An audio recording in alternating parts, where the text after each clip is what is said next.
Namaste, selamat datang kembali di kuliah meditasi persembahan Lusita Ashram. Kali ini saya mau bahas tentang bahan suka adalah duka, bahan duka adalah suka. Jadi sesuatu yang paradoks ya orang sebutnya ya. Jadi suka itu ya bisa ada karena ada duka. Dukanya bisa ada karena ada suka. Jadi dia saling mengisi, saling membawa kehidupan, gerak kehidupan, ya, karena ada dualitas. Ini ada dualitas ya, ada dua kubu dua kubu sebenarnya ini adalah satu kesatuan yang saling menghidupkan. Karena kalau nggak ada yang satu tidak ada, gitu loh. Jadi dualitas yang satu, yang oneness sebenarnya, yang saling menghidupkan, membawa keseimbangan, gitu ya. Karena kita tidak bisa bahagia, benar-benar bahagia kalau kita tidak mengenal konsep duka. Karena menurut kita ini duka, kita nggak bisa mengenal konsep duka karena kalau tidak ada konsep bahagia, gitu loh. Senang, suka dan senang ini ya saling menghidupkan, gitu ya, dan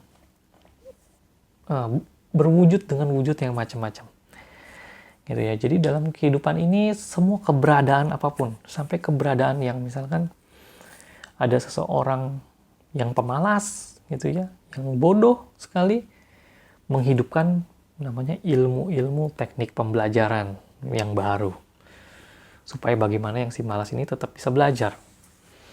Itu muncul satu keilmuan, muncul satu hal-hal baik, gitu loh.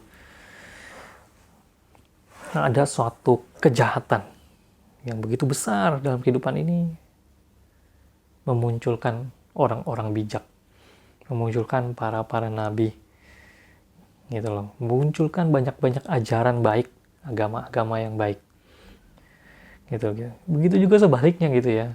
Karena kemunculan ajaran-ajaran kebaikan pun ada sebab-sebab kondisi yang akhirnya membuat adanya ketidakbaikan itu pun muncul, gitu. Mungkin karena ada tertekan orang, macam-macam lah, gitu loh. Karena ini menghasilkan ini, karena ini menghasilkan ini, karena gerak inilah ya, karena gerak inilah yang saling menghidupkan. Kehidupan itu ada karena ada satu gerakan energi yang bergerak, perubahan yang tidak ada yang tetap, yang itu bisa terjadi kalau ada sesuatu yang saling mengisi seperti ini loh, dualitas seperti ini loh, yang saling menghidupkan. Karena kalau dia tetap tidak, dia tetap ya, dia tidak hidup, gitu loh, tidak bergerak, tidak berubah, gitu loh ya. Nah, jadi apa sih pembelajarannya? Jadi kalau teman-teman bayangkan ya, kita mengenali realita bahwa diri kita adalah tubuh ini, pikiran ini, perasaan ini, gitu ya. Ya ini nggak ada salahnya juga, ya, sejatinya nggak ada yang salah. Walaupun kita mengenali bahwa hakikatnya bahwa aku bukanlah tubuh dan pikiran ini, tapi aku tetap menyadari bahwa ada batin kita, ada pikiran kita ya, yang nggak tahu entah berasalnya dari mana, gitu ya. Pengaruhnya dari edukasi dan lain-lain, nenek moyang dan lain-lain, ya kita punya dorongan pikiran yang meyakini bahwa aku adalah tubuh dan pikiran ini. Nah, karena ada dorongan ini, justru sebenarnya ini sesuatu yang positif, bukan sesuatu yang negatif.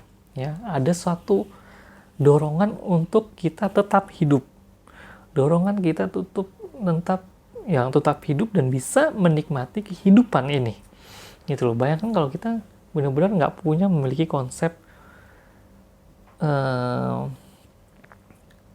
pikiran ya tentang bahwa aku adalah tubuh dan pikiran ini. Benar-benar kita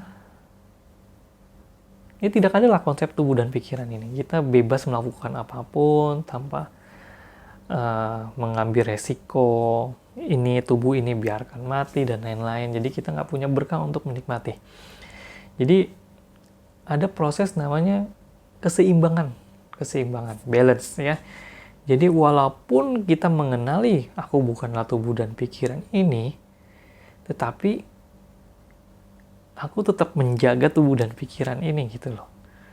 Tapi kita tidak melekati bahwa hakikatnya akunya bukan yang ini. Ya ini penting gitu, karena kalau kita terlalu melekat, ketidakseimbangan kan terjadi ketika kita terlalu melekat, termasuk melekat pada keyakinan bahwa aku adalah, misalkan aku adalah kosong, aku yang bukan tubuh ini gitu loh. Kalau kita melekat pada satu keyakinan itu, kita tidak bebas ya, kita melekat pada satu keyakinan itu, maka jadinya ketidakseimbangan. Nah, ketidakseimbangan ini yang membuat jadi akhirnya kita tidak mempertahankan kehidupan ini gitu loh. Ada ya, kita mau sakit ya sakit, mau apa ya bodo amat gitu. Tapi berbeda ketika kita mencoba membuat semuanya seimbang. Kita tidak melawan semua konsep-konsep yang sudah ada tertanam, semua kemarahan, semua ya apapun semua itu kita dekap semuanya, namun kita tetap merealisasikan bahwa aku bukanlah tubuh dan pikiran ini gitu loh, sehingga membuat tariannya itu lebih bebas gitu ya, tidak melekat, lebih indah. Kita pun bisa menikmati kehidupan yang lebih banyak gitu ya, lebih luas gitu loh ya. Jadi memang sejatinya aku bukan tubuh dan pikiran ini, karena ini kan view-nya kita lewat tubuh ini, lewat mata panca indera ini. Tapi kalau view-nya kita mundurin lagi, lebih luas gitu kan, berbeda lagi. Lebih luas kita berbeda lagi. Tapi sambil kita merealisasikan bahwa aku bukanlah semua ini gitu loh, tapi aku ya bisa mengalami kehidupan ini, bisa menikmati berkah kehidupan ini lewat tubuh ini, yang pikiran ini memberi nama akunya adalah ini, ya kita tetap mendekap itu semua gitu loh ya. Jadi kita harus tetap menjaga proses keseimbangan dengan acceptance, dengan menerima semua adalah suatu kebaikan gitu loh. Kita menemukan semua pasti ada suatu kebaikan, seperti yang tadi saya bilang di awal gitu ya. Bahan suka adalah duka, bahan duka adalah suka gitu loh. Apapun itu, keberadaan apapun itu. Makanya saya bilang termasuk keberadaan pikiran kita tentang yang melekat bahwa kebodohan batin kita gitu ya, keberadaan kebodohan batin yang mengenali bahwa aku adalah tubuh dan pikiran ini gitu loh. Ini kan salah, ini kan bodoh, tapi keberadaan kebodohan ini pun sesuatu yang baik, sesuatu yang membawa kita nanti ke suatu keseimbangan yang akhirnya kita bisa menikmati kehidupan gitu loh ya. Jadi dalam meditasi ya itu, meditasi nanti akhirnya kita diajak untuk kita mampu mendekap semuanya gitu, mendekap ya, menerima semuanya, mendekap semuanya, jadi melihat semuanya sebagai sahabat, istilahnya friendliness. Jadi semuanya sahabat, termasuk pikiran-pikiran yang lain-lain, yang baik, yang buruk kita dekap.